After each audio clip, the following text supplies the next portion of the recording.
suka negara aku. Lepas tu ke dia je. Apa negara aku? Ni shoot screen ni. Lepas tu selebihnya ke dia je. Lepas tu dah habis.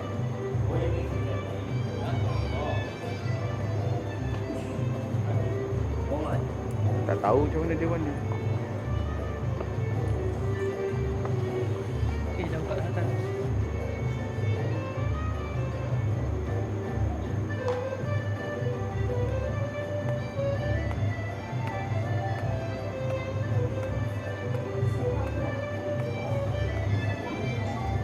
Sampai ni buat pada luar ke? Iyalah, kalau kat dalamnya. Oh, dalam tak ada?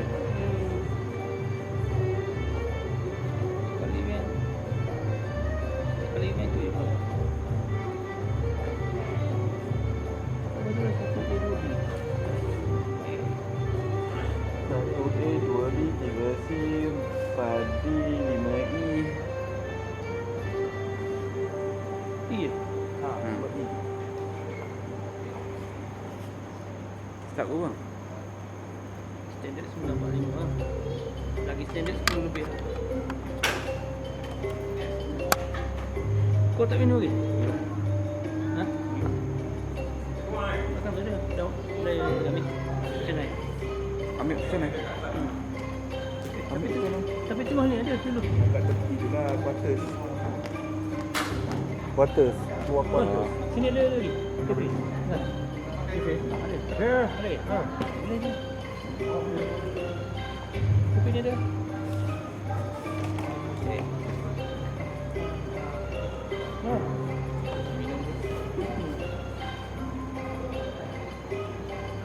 Tak belakang. Terus masuk dulu. Masukkan terus. Saya buka.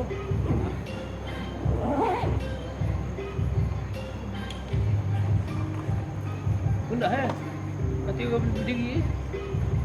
Gerak aku berdiri. Oh, berdiri? Memang tak nampak. Memang tak nampak lah. Wajib ingat duduk je. Negara aku tadi tengah lah.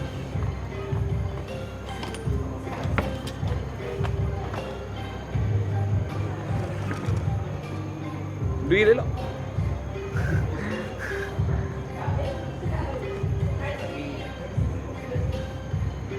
Boleh tak? Kenapa tak nak tinggi kan? Ha? Kenapa tak nak tinggi kan? Siapa kan? Siapa masalah? Tak, tak masalah. Sebab dia dah level dia dah sini dah cantik dah. Kalau tinggi kan dia akan jadi macam ni. Sebab tu mana tinggi kan dah tadi.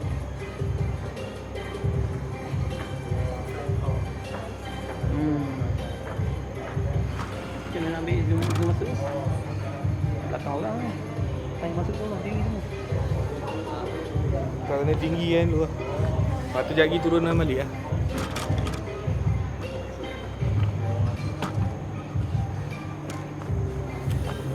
Tu orang boleh dapat. Kau juga yang jaga kan? Ke orang lain pun? Dia automatik abang. Hari abang tekan remote dia gerak sini. Bagi dia makan.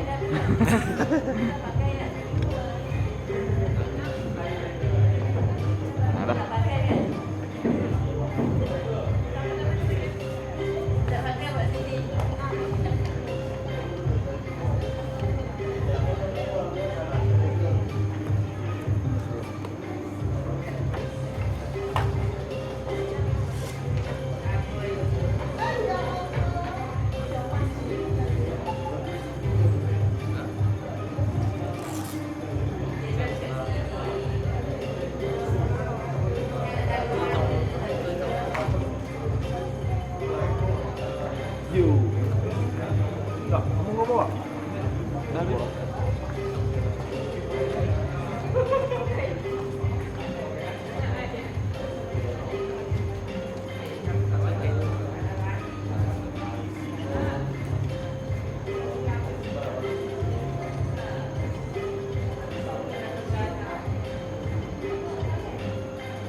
Jadi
when he got, I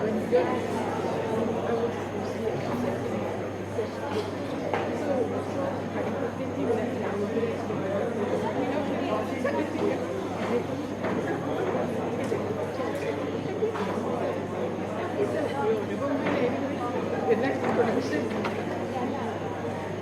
So like although I thought to them it looked like really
Dia tu, dia juga tengok kapal ada.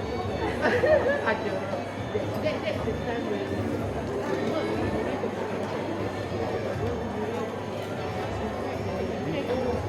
when I got this when I did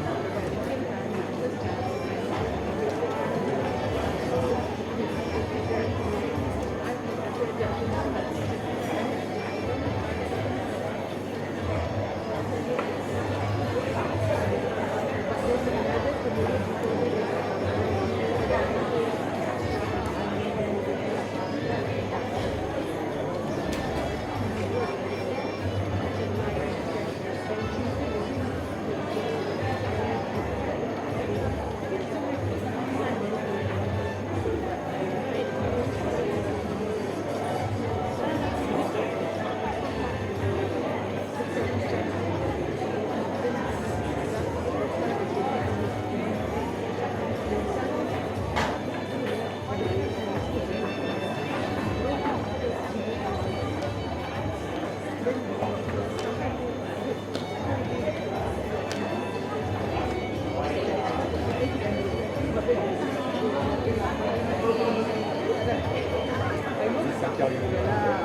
Para hadirin yang dihormati sekalian, selamat pagi dan salam sejahtera.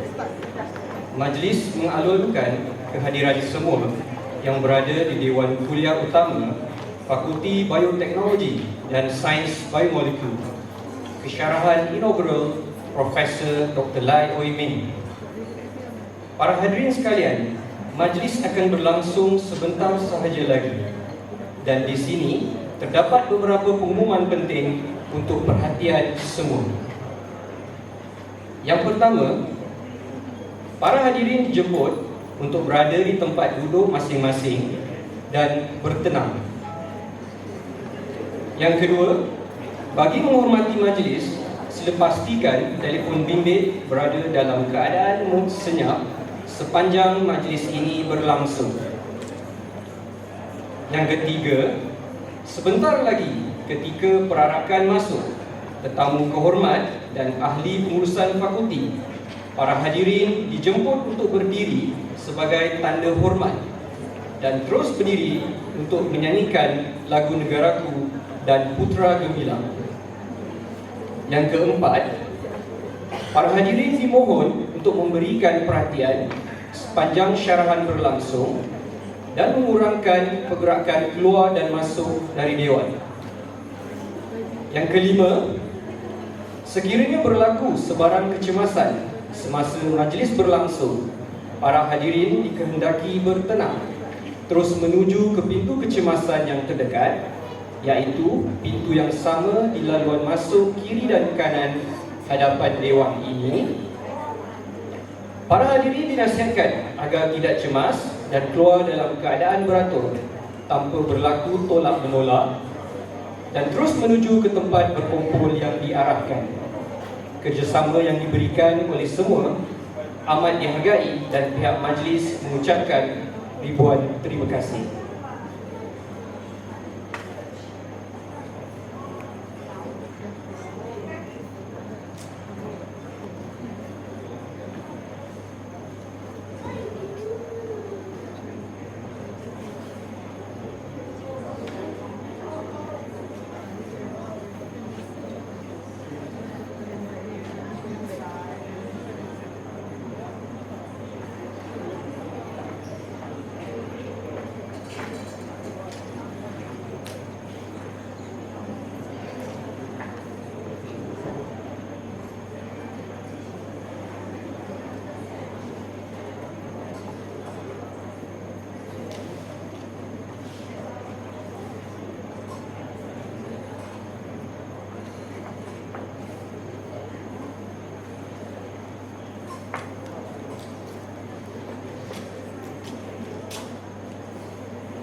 Diumumkan perarakan masuk yang berbahagia Profesor Dr. Muhammad Iqbal Saripan, Timbalan Naib Chancellor Akademik dan Antarabangsa Universiti Putra Malaysia.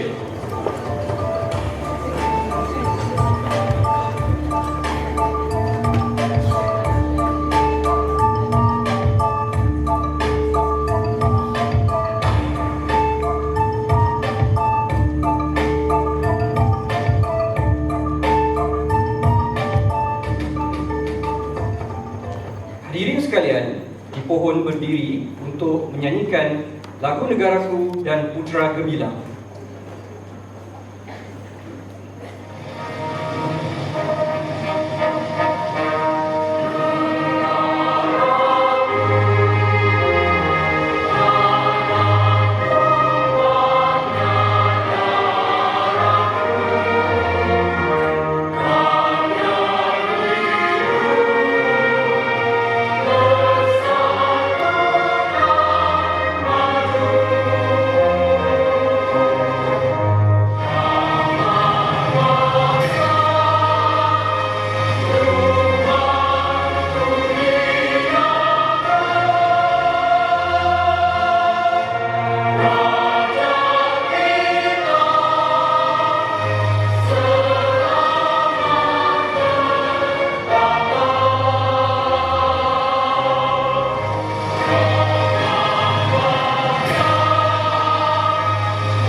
Terima kasih. Para hadirin dipersilakan duduk. Selamat pagi dan salam sejahtera. Melayang seridit di atas permatang, merbah berkicau di hujung muara. Pemanis kata selamat datang, awal bismillah pembuka bicara. Yang berbahagia, Profesor Dr. Muhammad Iqbal Saripan, Timbalan Naib Chancellor Akademik dan Antarabangsa Universiti Putra Malaysia, mewakili Naib Chancellor UPN Yang berbahagia Profesor Dr. Arbakaria Arif, Dekan Fakulti Bioteknologi dan Sains Biomolekul UPN. Yang berbahagia Profesor Dr. Lai Oi Ming yang akan menyampaikan syarahan inaugural beliau pada hari ini. Pihak pengurusan fakulti, datuk-datuk, datin-datin, para profesor dan pensyarah, para pelajar, para hadirin yang dihormati sekalian. Selamat datang ke syarahan inaugural Profesor Dr. Lai Oi Ming.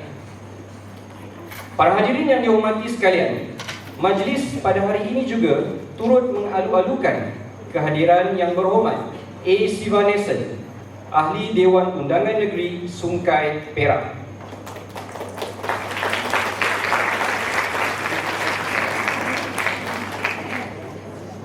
Bagi memberkati majlis kita pada pagi ini, majlis dengan ini menjemput Dr. Ahmad Muhaimin Roslan untuk memimpin bacaan doa. Dipersilakan.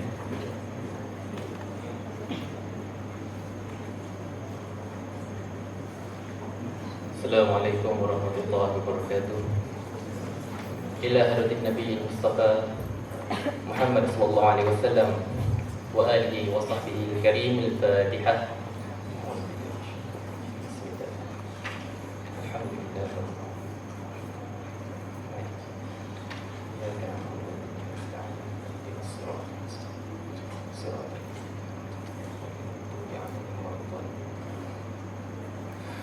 أعوذ بالله السميع العليم من الشيطان الرجيم. بسم الله الرحمن الرحيم. الحمد لله رب العالمين، والصلاة والسلام على أشرف الأنبياء والمرسلين وعلى آله وصحبه أجمعين. Ya Allah, ya Tuhan kami, Tuhan yang menguasai langit dan bumi, kami memanjatkan kesyukuran kepada-Mu ya Allah kerana mengizinkan kami untuk mengadakan dan berada dalam majlis syarahan inaugural Profesor Dr. Lai Oi Ming ini yang bertajuk Diacylglycerols, Healthy Fats of the Future. Allahumma ya Allah, bersempena dengan majlis syarahan inaugural ini, kami mohon inayah dan taufik-Mu.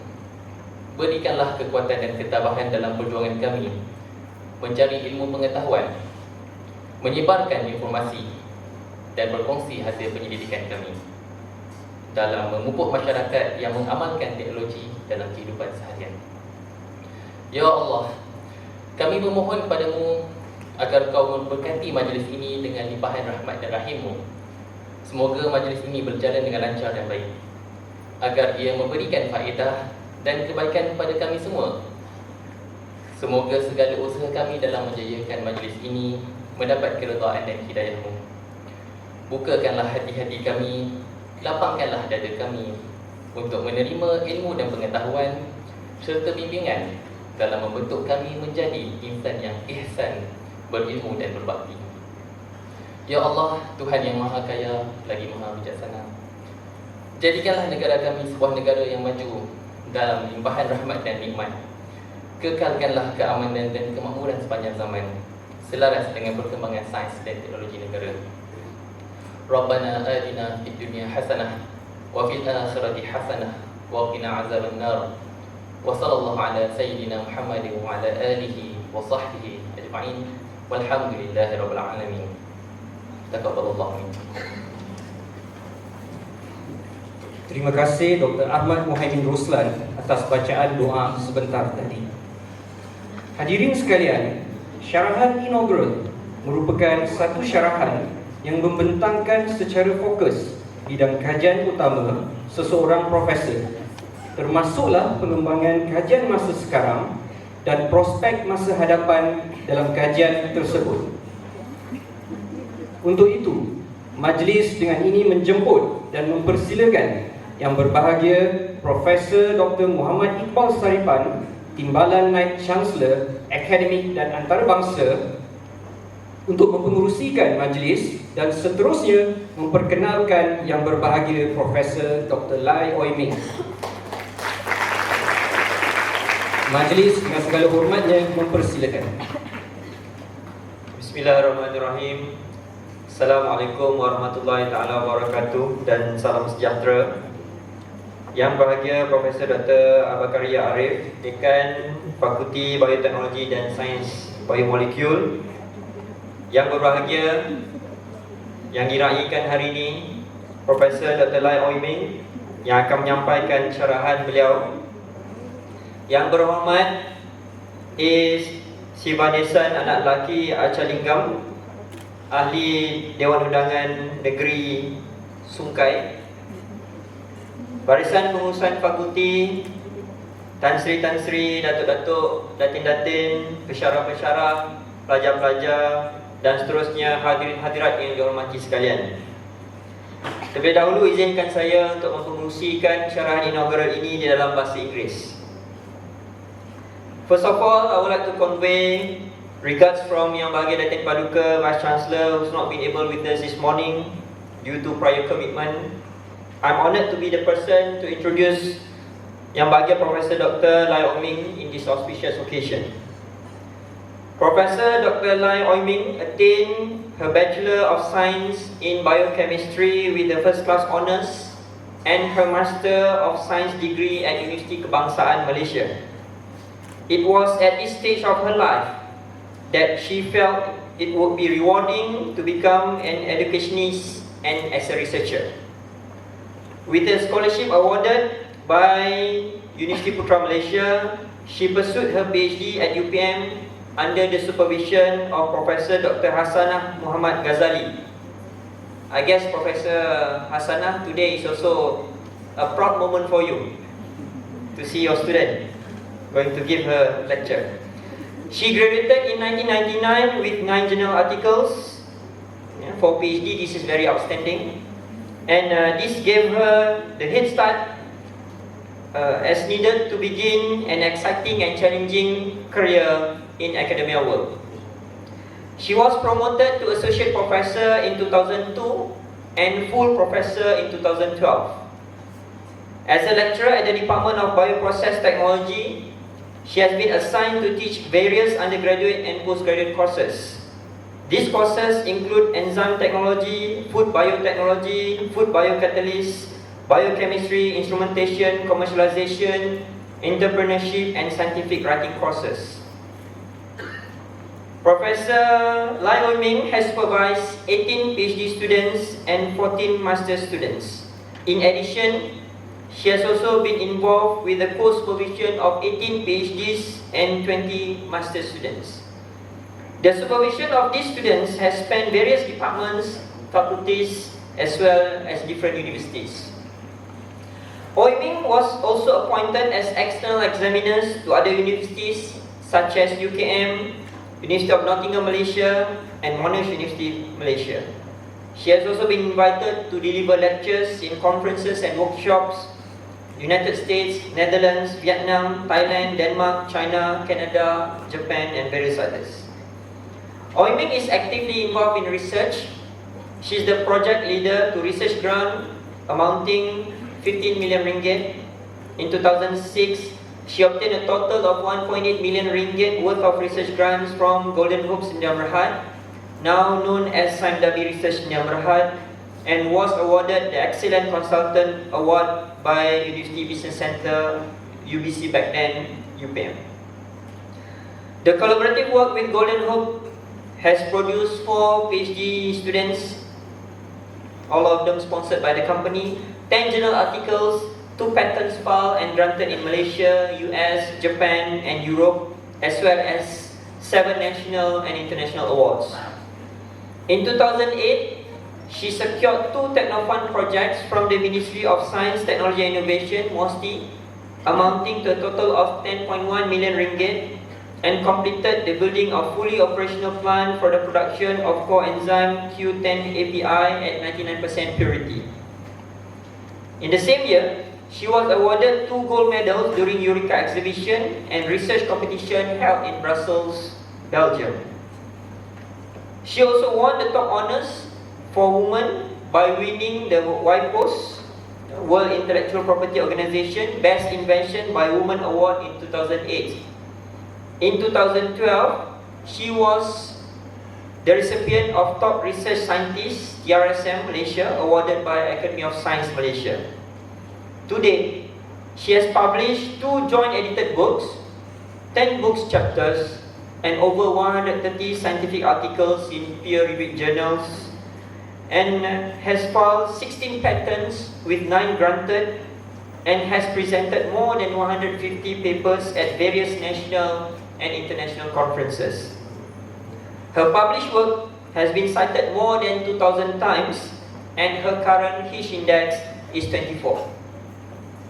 Apart from teaching and research, Ming is also involved in administrative duties at national and international levels. She is the guest professor at the Department of Food Science and Engineering, College of Science and Engineering, Jinan University, China. She sits on the panel of UPM's Intellectual Property Evaluation Committee under the purview of Putra Science Park, PSP UPM. She also serves as a committee member of Research Working Committee on Intellectual Property Protection and Licensing under the purview of Research Management Center, RMC UPM. She was also one of the expert panels for the CIRIM's Working Committee on Eco-Labeling Food-Grade Lubricants. In addition, she is also the external assessor for promotion to associate professor and professor positions at public and private universities, the assessor for many research proposals submitted to the government agencies, and the Executive Council panel of experts for Malaysia Laboratories for Academia Business Collaboration, MyLab, under the Ministry of Higher Education Malaysia. In the 17th Commonwealth Conference of Education Ministers held in Malaysia, she acted as rapporteur during the ministers' opening and closing ceremonies and assisted in drafting of the Vice Chancellor's mission statement to the Commonwealth Education Ministers and the Ministers' to be brought to CHOGM, which is the conference of the head governments meeting in 2011. As an academician, she has frequently contributed to the scientific community through her role as a regular reviewer of manuscripts submitted to the international peer-reviewed journals. Besides that, she is also an active member of several professional bodies and scientific societies. It is no doubt, ladies and gentlemen, that Professor Dr. Lai Ming has achieved excellence in teaching and research as well as professional involvement, particularly in the area of enzyme biotechnology, as written in the inaugural book. Let us now listen to Professor Dr. Lai Ming's inaugural lecture entitled Diacyl Glycerols, well, forgive me, I'm an engineer, Healthy Fats for the Future. Thank you very much.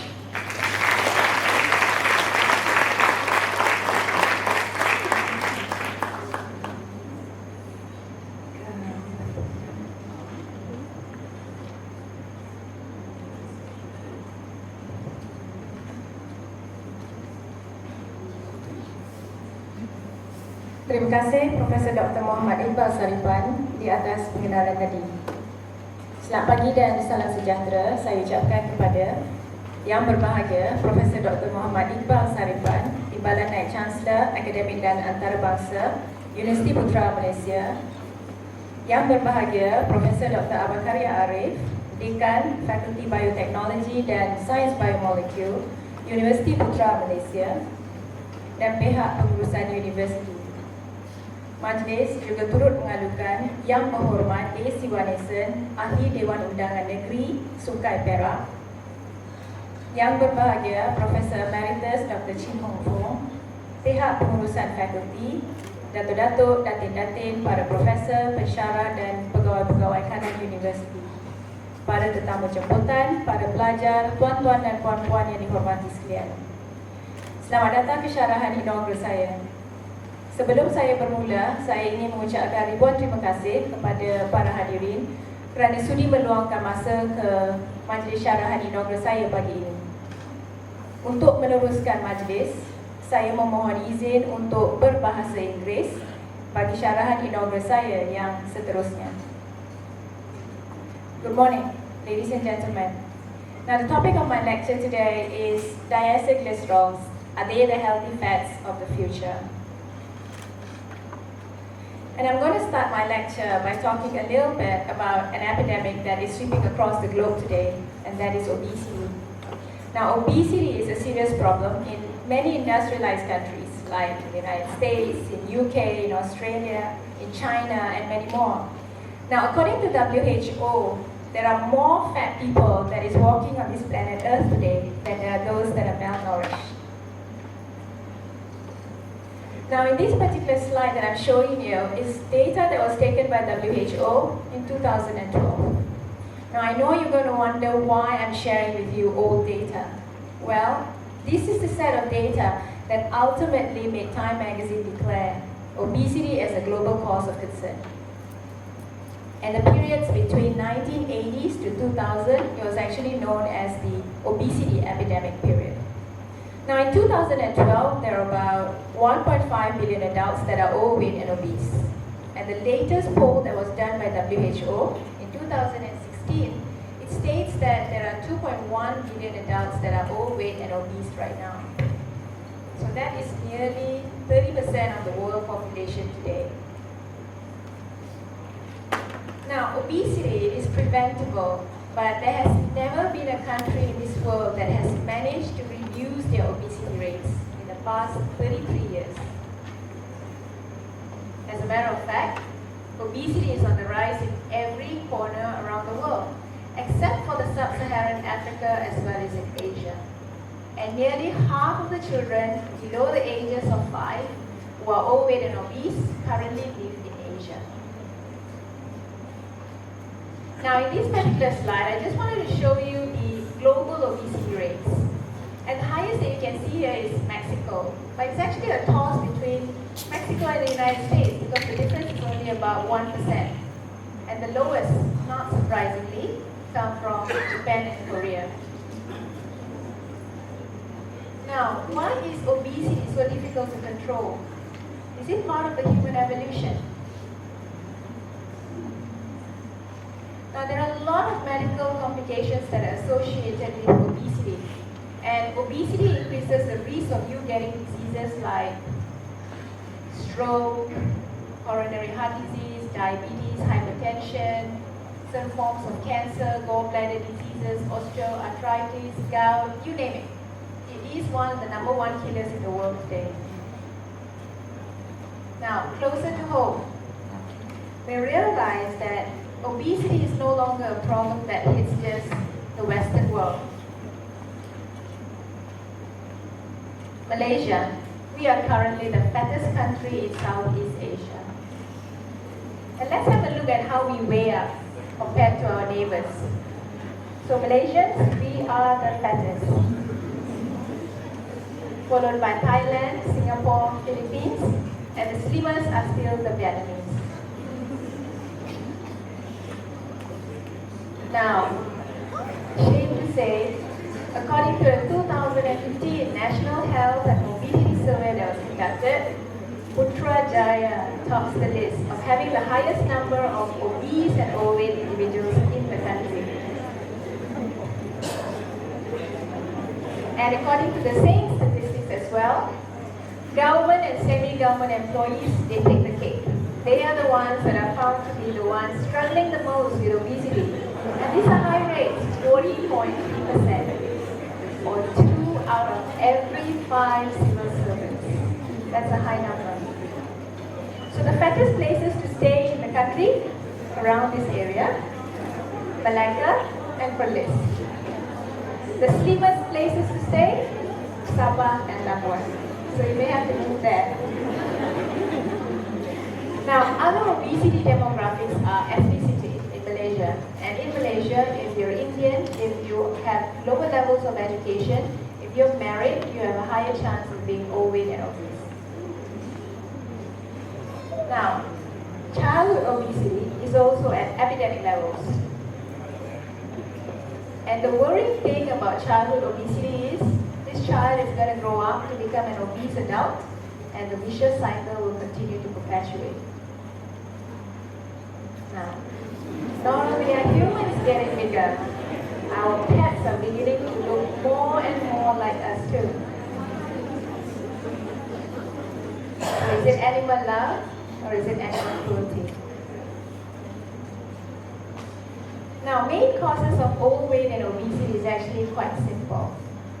If you eat a lot of food that's high in calorie or energy dense, and you lead a very sedentary lifestyle, so in other words, your input of calorie is a lot more than your output of calorie, you'll end up putting on weight. Now, of course, you can say obesity can also be due to a genetic disorder, which is true. Precocious obesity under the age of 5 may have an underlying genetic cause to it. But obesity that occurs in the later part in life, well, it's usually lifestyle acquired. Now, obesity, when we talk about obesity, fat has always been blamed as one of the major culprits when it comes to obesity.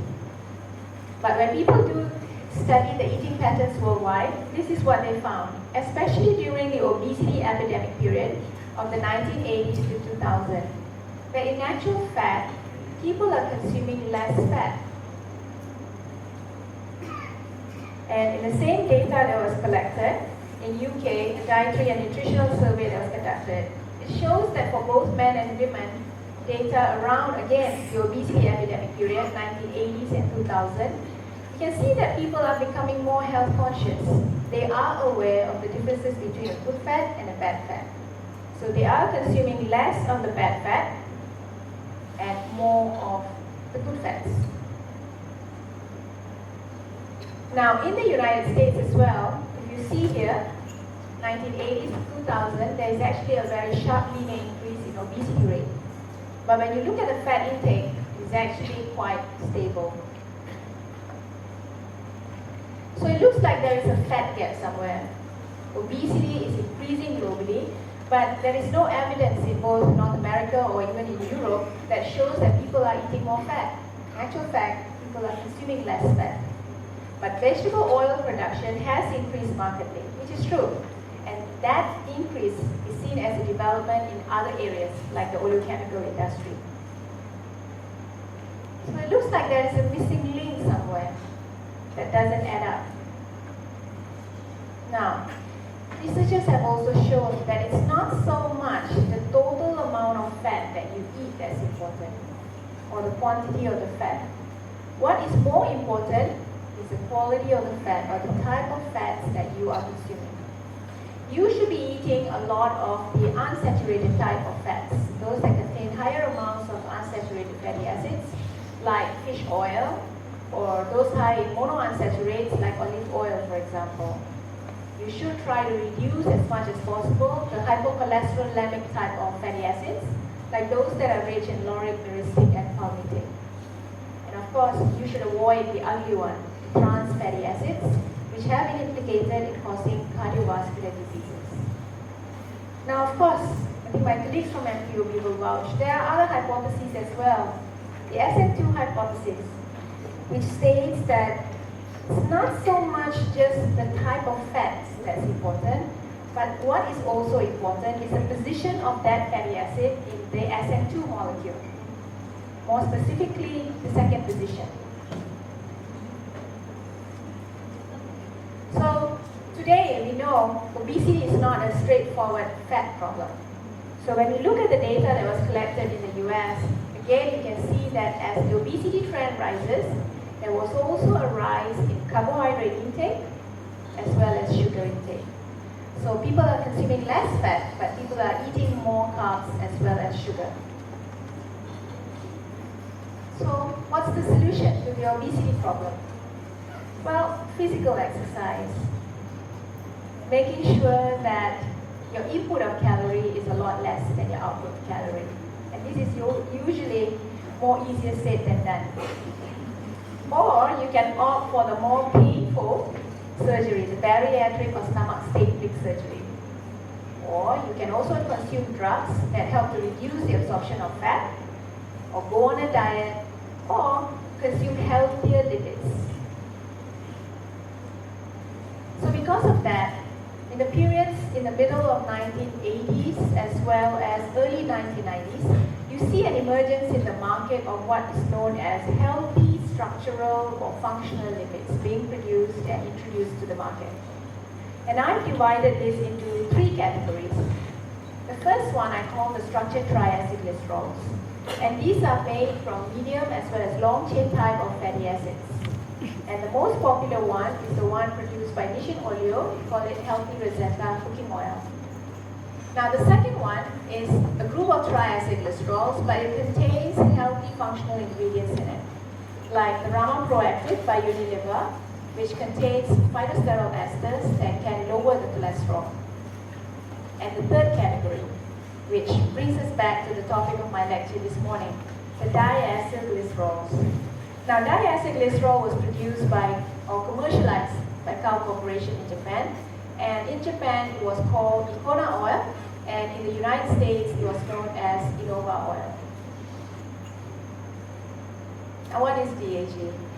Now, for those of you who are not familiar, a normal fat is called a triacid glycerol. That means it's a glycerol molecule that has 3 fatty acids attached to it. Now, a diacid glycerol, as the name suggests, is a glycerol molecule, so instead of 3, you get 2 fatty acids attached. So because of that, DHA can appear in the form of 1,2, 1,3, or 2,3 isomers.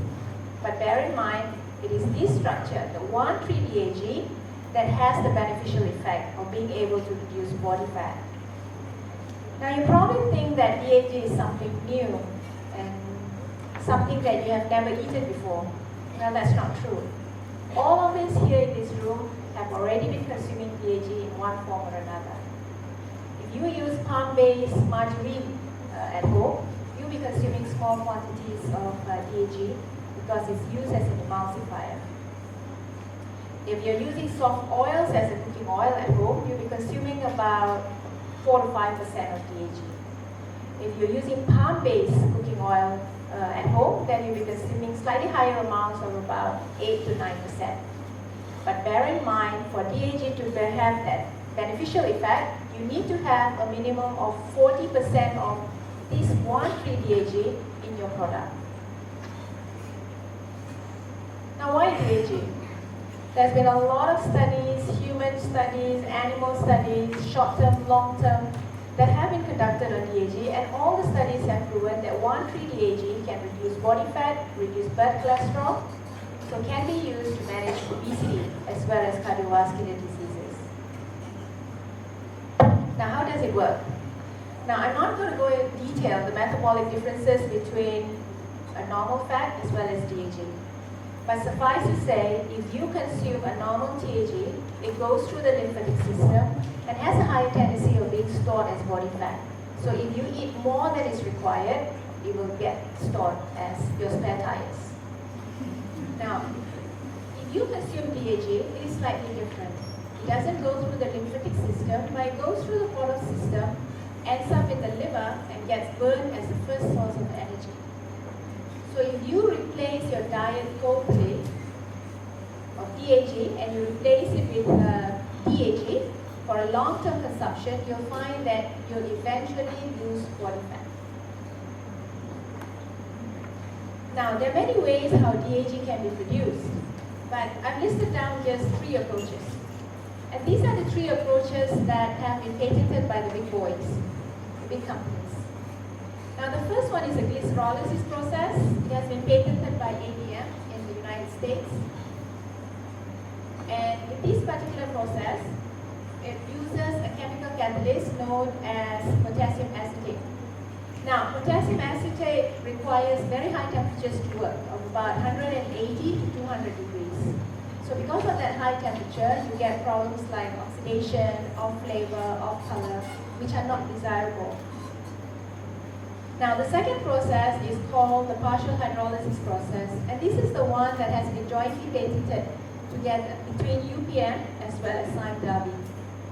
And this patent has already been granted. Now, in this particular process, the control of moisture becomes important. And the last process,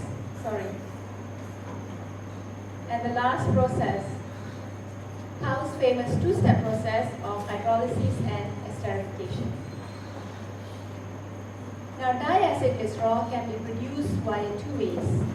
You either use the chemical pathway or the enzymatic pathway.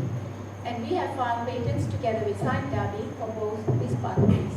And those patents, again, have already been granted as well. Now, the work that I'm going to share with you today is actually the work that is produced as well as published by my research group for the past 12 years. And it is the culmination of 6 PhD theses contributed by the students here. We have Dr. Loh Seong Poon, Associate Professor Dr. Chong Lin Tse, Dr. Razam, I see you, Dr. Amir, Dr. Hua is around as well. Okay. And the last of the candidate, Mr. Tang Tek Kim, who will be finishing off the last bit of the DAG work. Now, over the past 12 years that we have worked with DAG, we have covered all aspects of DAG. We initially started at small scale, both enzymatic as well as chemical catalysts, and then we went on to look into the upscaling work. We studied a bit about the process development, kinetics, the mass transfer effects. We also did a bit of fractionation and the different products, applications that we have. We also looked into preclinical animal trials and also even a human clinical trial in Netherlands. Now, for today's talk, I'm just going to cover 4 parts. And that's very quickly, a little bit about DAG synthesis, covering both enzymatic and chemical catalysts. I'm going to talk a little bit about process development, not too much because that's a very dry subject. A little bit about food application, and lastly, the animal trials. Now, for the DAG synthesis, I've decided to select a very simple process so that everyone can understand. Now, when you react equimolar concentrations of palmitic and oleic acid, stearic and oleic acids with glycerol, and you react them using both the catalyst, the resin in this case refers to the chemical catalyst, as well as the enzymes, initially at small scale and ultimately at packed bed reactor. Let's have a look at the results that we got. Now, when we first started our work, we chose enzymes as our main catalyst. Well, why not? Enzymes are biodegradable. They are stereo or fatty acid specific, meaning we can control the end products that we want. It works at mild temperatures, which are good.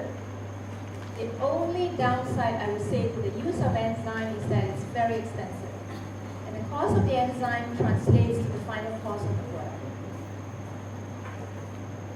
So because of that, we were very determined to find a cheaper way to produce the oil. So we know we have to look into the chemical pathways. But we were very sure of what we wanted as well. We didn't want something that has been filed by ADM, which used a homogeneous type of catalyst. We had 3 criteria that was important to us. Number 1, it has to be a heterogeneous catalyst so that it allows us to reuse again and cut the cost down even further. We also have to make sure that our resin or our chemical catalyst is food grade because we are working with food products. And of course, it has to be novel enough so that we can file a patent for it.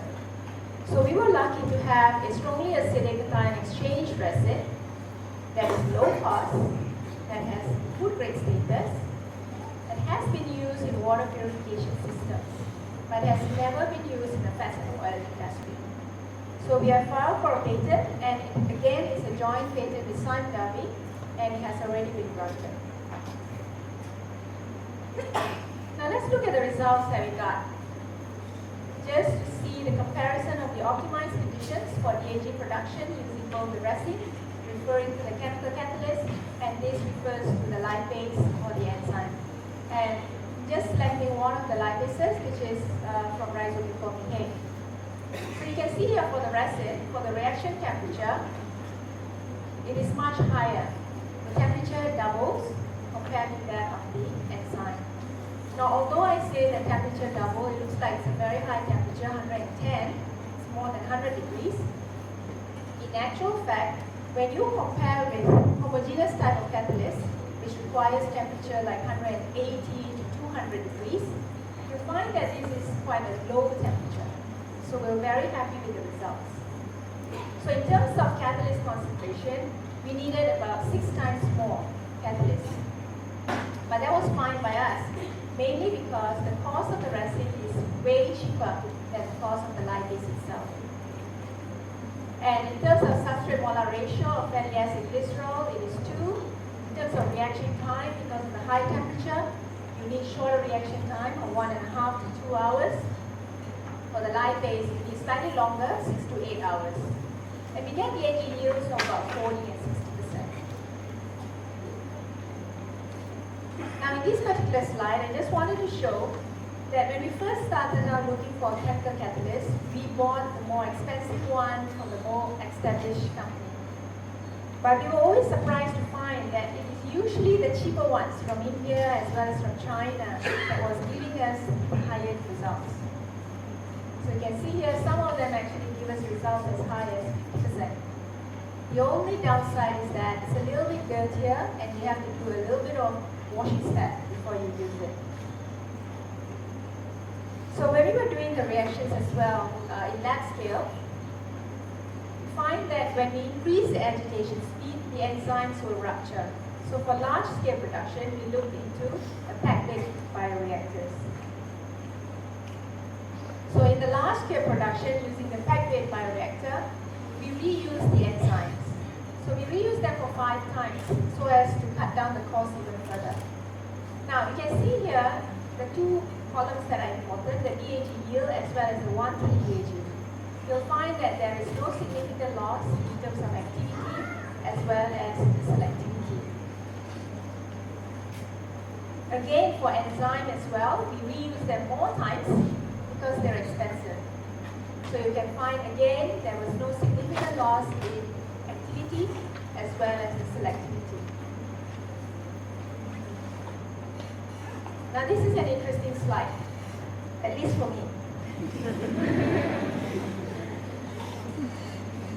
Now, when you compare the selectivity between both the enzymes as well as the chemical catalysts, now when equimolar concentrations of palmitic and oleic acids were reacted, there was an equal selectivity between oleic as well as palmitic acid type of PAG.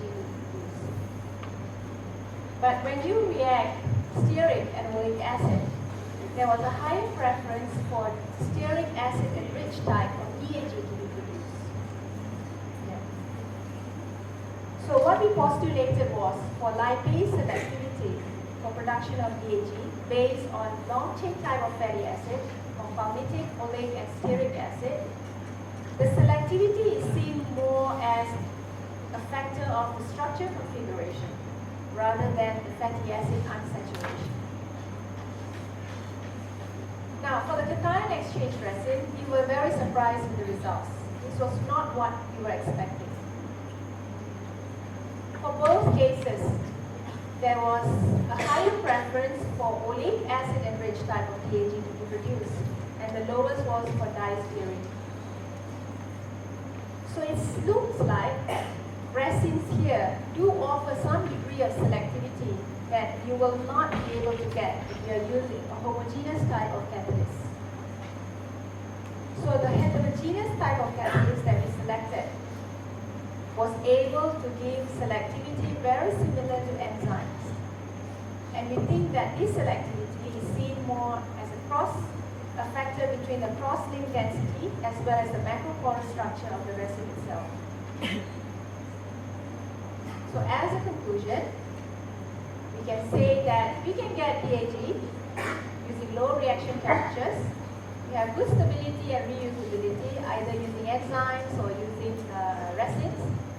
You get shorter reaction time if you're using a chemical catalyst, and you get good DAG yields of about 40 to 60%. And if you're using the resins, you get high preference for oleic acid enriched type of DAG to be produced. Now in part 2 of the work, we started to look into upscaling it. And for the larger scale production, this is our setup. So in this particular case for a packed bioreactor, the bake column here is the most important factor. So what we wanted to do was to study whether there is an effect of bake column dimension on the amount of DAG yields. So we length and diameter ratio, ranging from 1, 2, and 7. 1 meaning to say that you get a column that is short and fat. 7 means you get a column that is long and thin. And 2 is something in between. So for this system, we studied two variables. We looked into substrate flow rate as well as reaction temperature. We wanted to see whether the heating rates were able to transfer to the center of the column equally. And in our hypothesis work, we stated that the short and fat column will be the ones that were able to give us higher DAG yields, because we think that we'll be able to reduce superficial velocity of the fluid, reduce pressure drop, and allow greater interaction between the enzymes and the substrate. I'm not going to go into detail on this. So when we did the analysis and we looked at the effect of temperatures on the DAG yield based on different bed column dimensions, this is what we found. When the temperature increases, of course, collision kinetic increases as well, viscosity reduces, external mass transfer resistance reduces, diffusion rate and reaction rate increases. But with enzymes, you have to make sure that the temperature doesn't go too high because it denature. So what we found as well is that across the diameter of the column, the temperature works in a parabolic radial fashion. So there is a resistance to the heat transfer to the center of the column. And when that happens, the reaction rate will decline as well. So we were kind of surprised because the one that we were expecting to get high results, our short and fat column, were actually giving us lower DAG yields because it required a longer reaction time to achieve equilibrium. So we also looked into the effect of substrate flow rate. And again, for flow rate, of course, it has an effect on the external mass transfer. Now, with the flow rate, we found that when you have very low substrate flow rates, you also get very low DAG yields because there was a stagnant fluid layer around the column. And that layer will basically lower the overall heat transfer to the center of the column. And because of that, you will get a longer reaction time needed to get a maximum DAG yield. Now, with higher substrate flow rate, you will reduce the thickness of the stagnant film, but you will also reduce the mass transfer resistance. You will increase the reaction rate as well. But for the long and thin column, we find that if you have a flow rate that's too fast, above 5 ml per minute, you will actually get low DAG yields because there just wasn't enough time for the enzymes and the substrates to react. So based on all these factors, we optimize and we produce larger scale production of DAG. And we use them to make products like this. So bakery shortenings, margarines, we looked into fractionated bakery shortenings, frying oils, mayonnaises, oil and water emulsions. Now when you have DAG made from palm base, the downside to it is the fact that it is solid. It has higher melting point. And because of that, it limits its application in the food industry. So we applied fractionation process. We got a solid PDAG as well as a liquid PDAG. And for the liquid fraction, we use it to make cooking oil. And for the solid fraction, we use it to make margarine.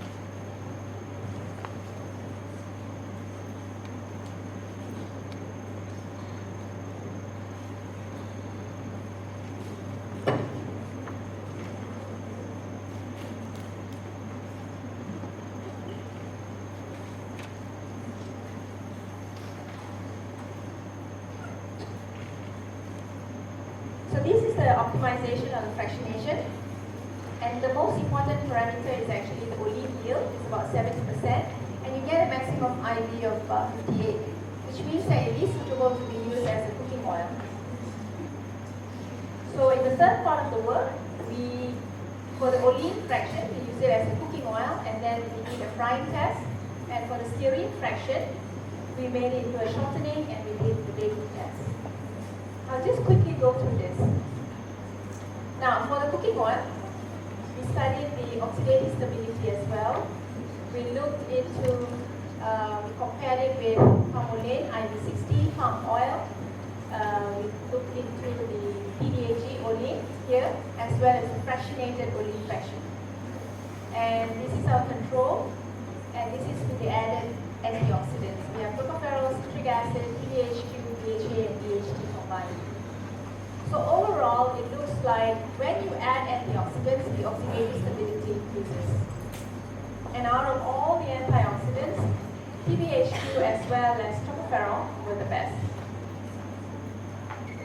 We also look at heat stability. Basically, we take 100 grams of the oil, add a little bit of water, and also placed it in the oven at 90 degrees and analyze the samples daily. Find that the free fatty acid, and this is for palm DAG olein, palm oil, palmolene, the palm DAG olein with the addition of tocopherol as well as TBHQ. And we find that the free fatty acid of palm DAG based oil, it increases faster than palm oil, which is expected because DAG has higher glyceride molarity compared to TAG. And antioxidants reduce the rate of hydrolysis. The addition of tocopherol increases the rate of oil darkening because tocopherol itself is slightly brownish in color. So TBHQ improves the color of the frying oils. Now we also look at secondary oxidation, and we find that PDAG tocopherol has highest formation of the peroxide metal. We looked at deep frying performance. This is when we take a kilogram of the oil and we heated it up to 180 degrees, and then we use it to fry French fries for 10, 20, and 30 cycles. We analyze the samples. So you can see here when you add antioxidants, it reduces the amount of free fatty acids that form. Antioxidants so increases the moisture content, and tocopherol show better final rancid IP. Rancid IP refers to the time that is taken for volatile components to be generated. So the longer the time, the better. We also looked at color and polymerized glycerides, acidity value, and you find that the addition of antioxidants, they darken the oil at a faster rate, and there's no significant difference whether it's with or without antioxidants in terms of polymerized glyceride as well as AP values. So, in summary, what does it mean? So when we did a comparison between our olein and the normal palm olein cooking oil that you are using, find that our olein has lower oxidative stability. And TBHQ, out of all the antioxidants, TBHQ was better in improving the oxidative stability. And rate of free fatty acid that was formed is 3 times faster. It's mainly because there is an exposed OH group for diacetylesters. And when it comes to darkening of color, we find that for palm olein, the color darkens up to 20 times of frying, and PDAG olein up to 10 times of frying. So what does this mean? It doesn't mean that the PDAG olein cannot be used as a cooking oil. It just means that it is not that suitable to be used for deep fat frying, but it can be used for normal cooking, normal stir frying. So we also looked at the application of palm DAG, the stearine fraction now, for bakery shortenings.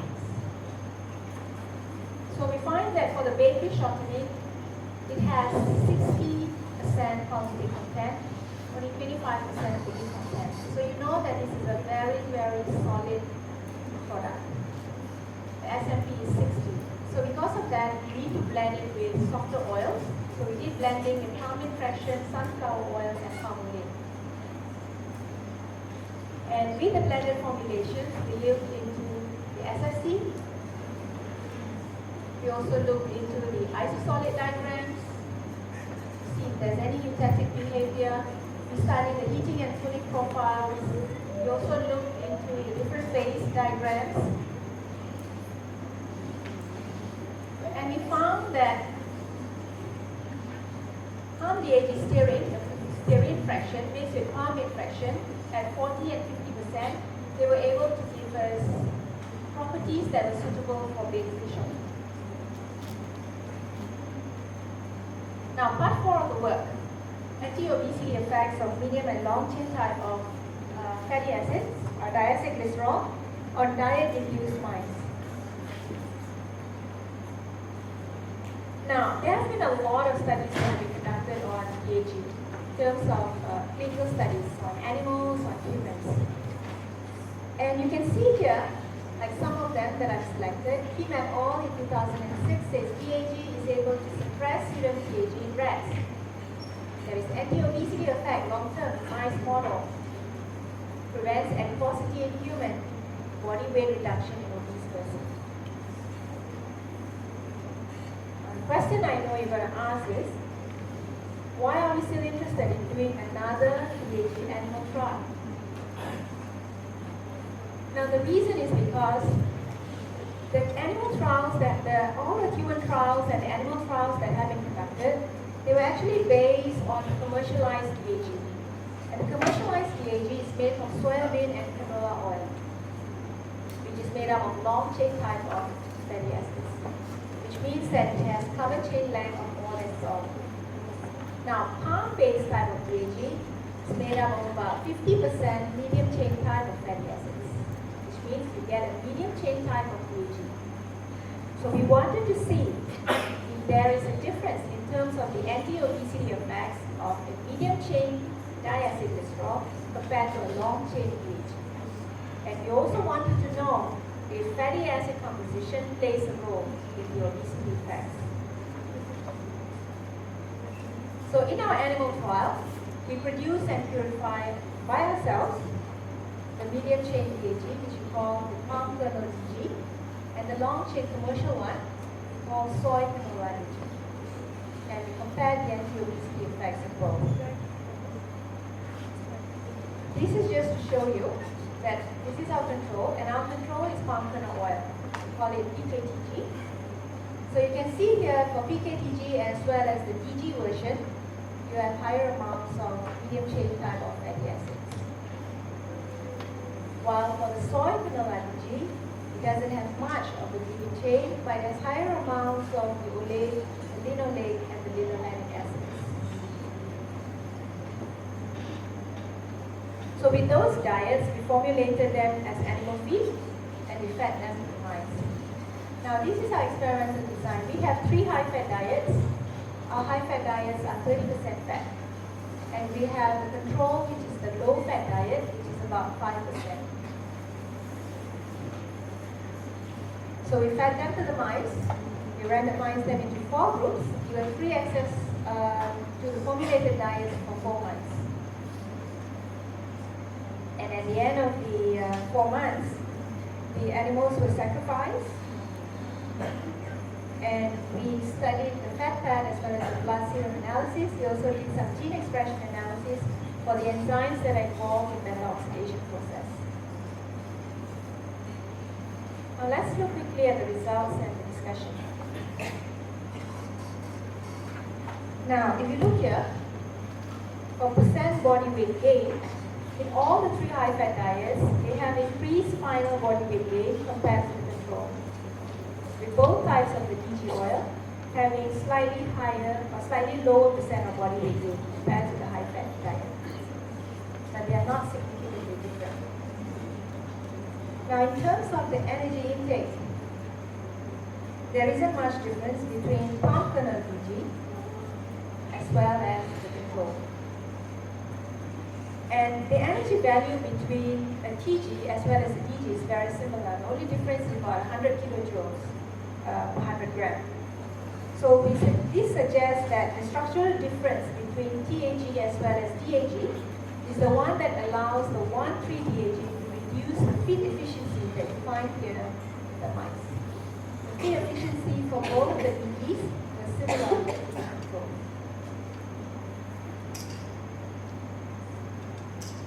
Now, we all know that body weight gain is not a very good indicator of our health. Where the fat is accumulated in our body, this plays an important role as well. So because of that, we dissected as well as measured the fat pad in different organs.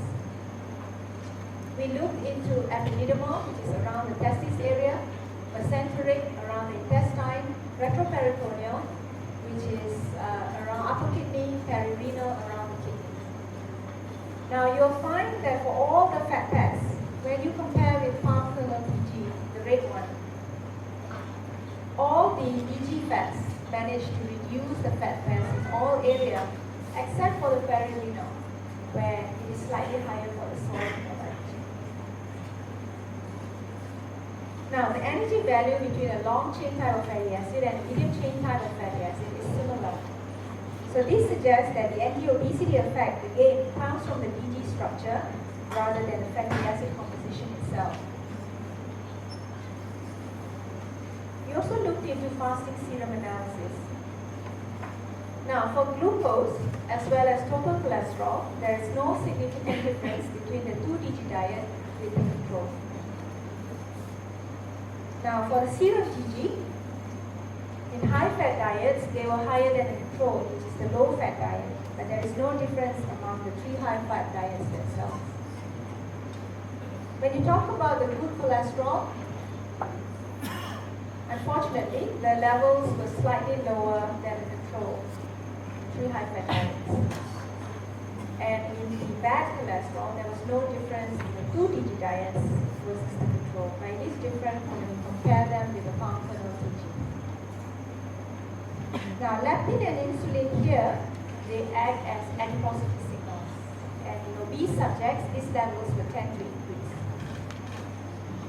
So you can see here the leptin level for palm kernel DG is actually quite similar to the control. And it's much lower than the soy canola DG. And we think that this effect is actually due to the differences between a metabolic rate of a medium chain versus a long chain fatty acid. Now this is gene expression analysis study that we did. And we wanted to study the enzymes that were involved in beta oxidation. Beta oxidation is a process that extracts energy from fats in our body. And it's a very important process when you talk about body weight reduction.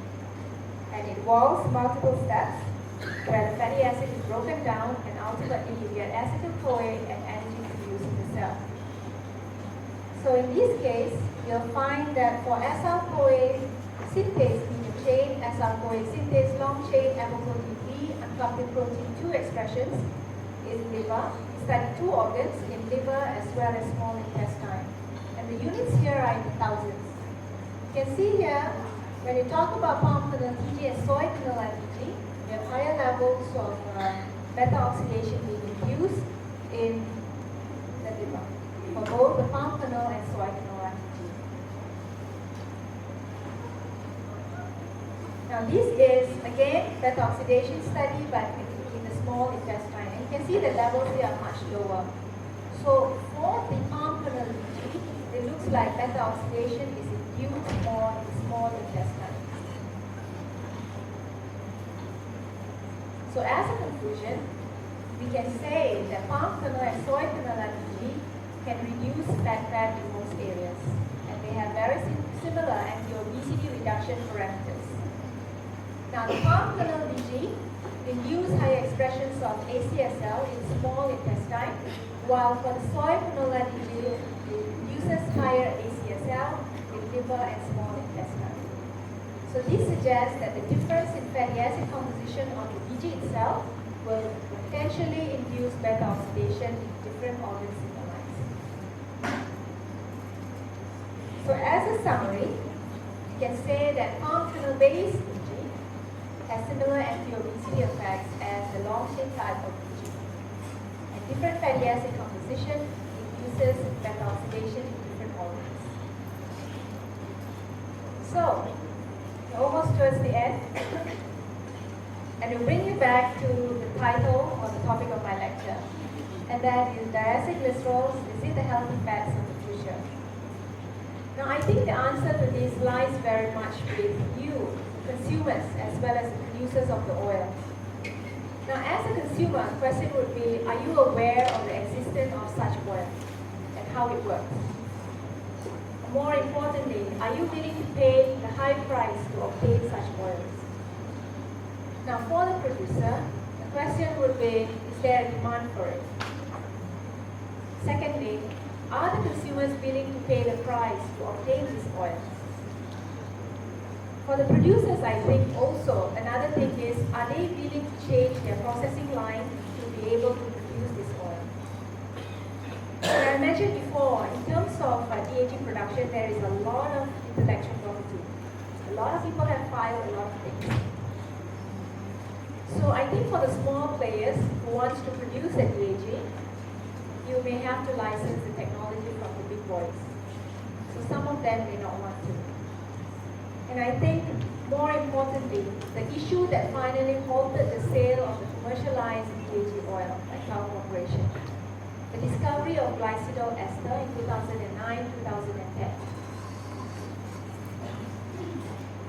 Glycidol ester, there was a study that shows that when DAG levels in a product increase, there is also an increase in the level of glycidol ester. And glycidol ester is a known human carcinogen. So it became a big challenge to all living scientists worldwide. So in my opinion, unless and until a cheaper mitigation strategy is put in place to remove or reduce glycidol esters in DAG oil, the possibility of DAG oil of being known as the healthy fats of the future, I think remains uncertain. So it's a big challenge. We are still continuing our work.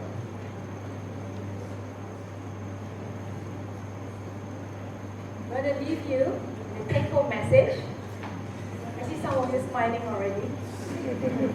And that is, we are what we do. Something I truly believe in.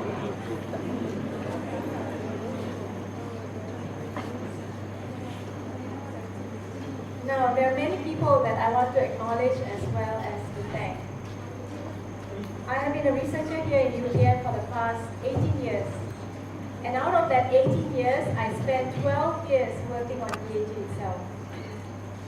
And in the 18 years that I've been working here in UPM, I've met a lot of people, too many to mention, that have helped me, encouraged me, nurtured me, inspired me. And I would like to thank all of you. So it is all of you who have propelled me to where I am today. Now, I would like to thank and acknowledge, first of all, my two good friends, also the collaborators on my PhD work, Professor Dr. Tan Chin Peng, from Faculty of Physics, and Dr. Samara Dong, who cannot be here today. Husband is having a retirement party. She's the Deputy Director of Bioprocessing Program in Bali. I want to say just thank you for being my good friend. Thank you for always being there, the good times as well as the bad times. I must also thank my guru, my sifu, Professor Dr. Muhammad Hassana Muhammad Ghazali.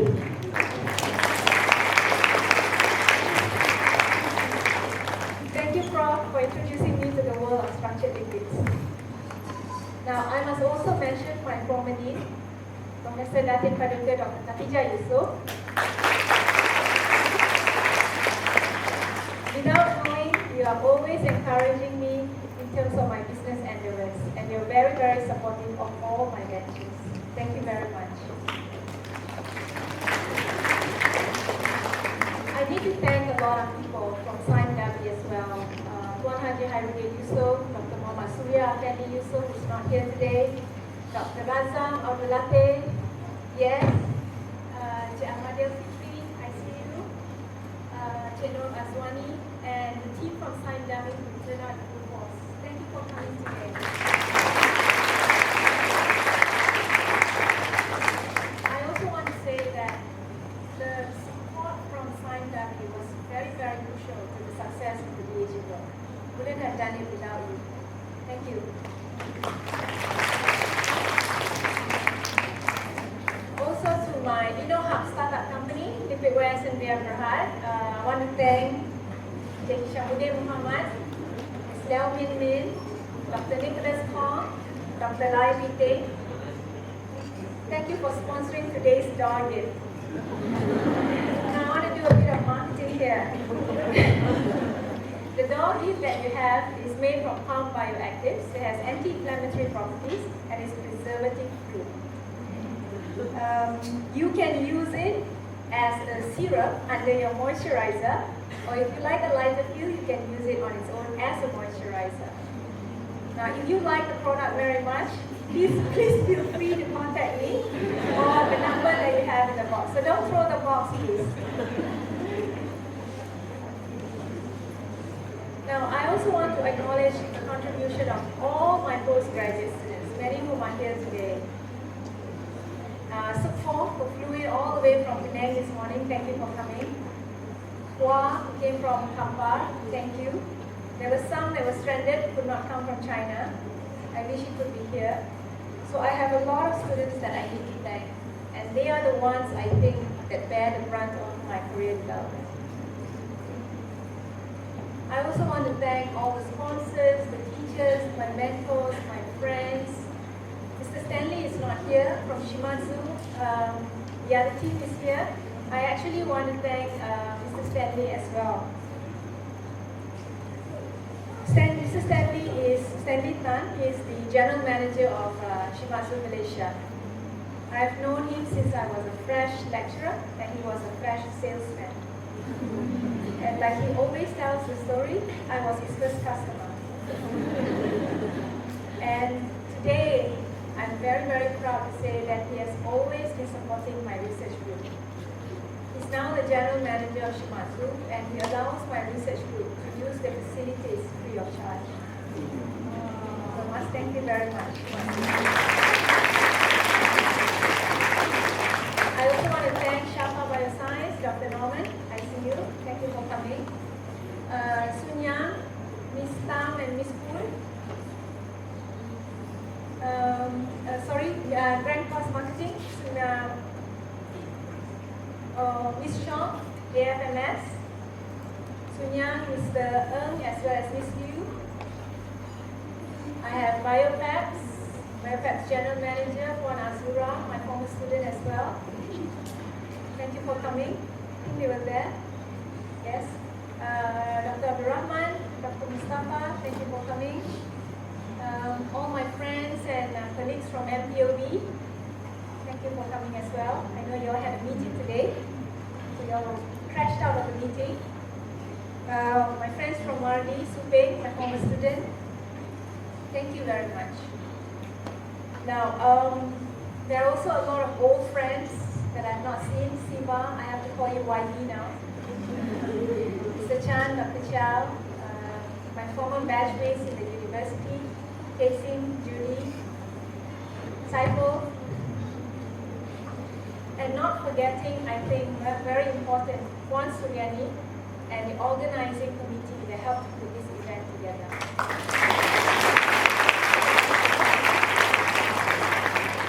I just want to share with you some pictures of activities that are conducted with my students. I have a lot of students to thank, past and as well as present students. Some of the activities that we have done, the awards that we have won.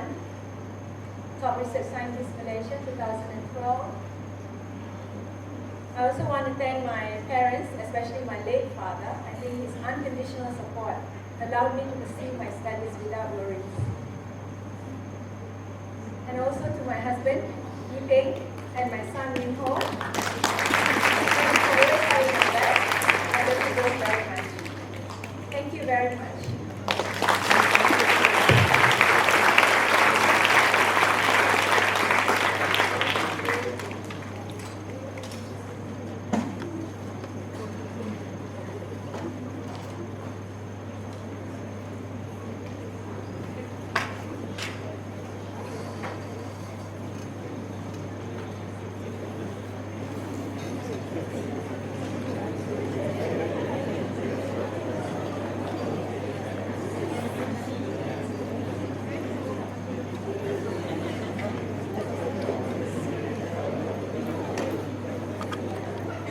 Thank you very much, Professor Dr. Lai Ming, for the outstanding presentation.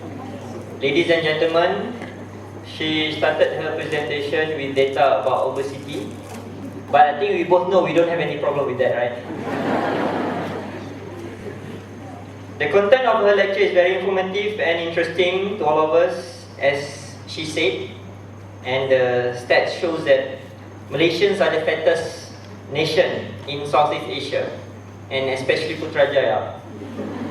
Well, luckily that I live in Bangi. Undoubtedly, our body needs fats as one of the essential nutrients, but excessive intakes of fats can be detrimental to our body. We eat too much fat in our daily intake. There are excessive amount of fat in our diet that we regularly consume. As this has become our culture and lifestyle, it is indeed difficult for us to change our dietary habits. Thank you to Professor Dr. Lai Ming for her research and her quest for the healthy fats of the future. It is quite difficult for me to understand what actually DAG is all about, and I still think that I cannot pronounce that correctly. Diacylglycerols. But throughout her presentation, I could understand that by furthering more study and understanding on the structure of DAG, we could potentially invent healthy foods that meet the requirement of good fats that we need. In conclusion, I certainly believe that Professor Dr. Lai Ming's research can help us to alleviate our health status despite of our challenging in modifying our lifestyle and improvising our dietary intake. Because when it comes to eating, it is always difficult to say no, right? In fact, we are going to have lunch after this. So, see you all in the next series of inaugural lecture. Thank you very much all for coming. Congratulations, Professor Dr. Lai Ming. With that, Assalamualaikum warahmatullahi wabarakatuh. And have a nice day.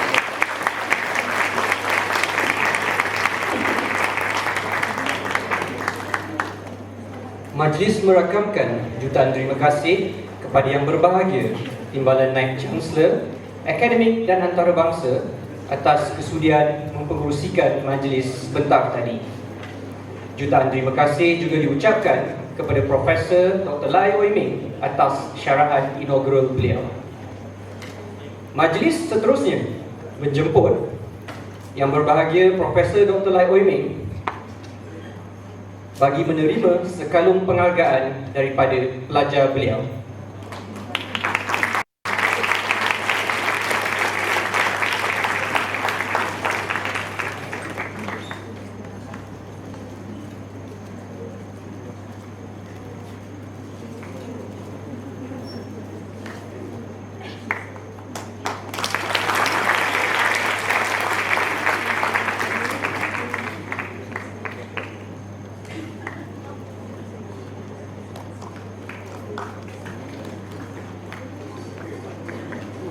Seterusnya, majlis menjemput yang berbahagia Timbalan Naib Chancellor, Akademik dan Antarabangsa dan ahli pengurusan fakulti untuk bergambar bersama-sama dengan Profesor Dr. Lai Ming di atas pentas.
Sekali lagi, majlis menjemput yang berbahagia Timbalan Naib Chancellor Akademik dan Antarabangsa, ahli pengurusan fakulti dan para tetamu jemputan untuk bergambar bersama-sama dengan Profesor Dr. Lai Ming. Mohon para hadirin untuk memenuhkan ruangan tangga di tengah Dewan.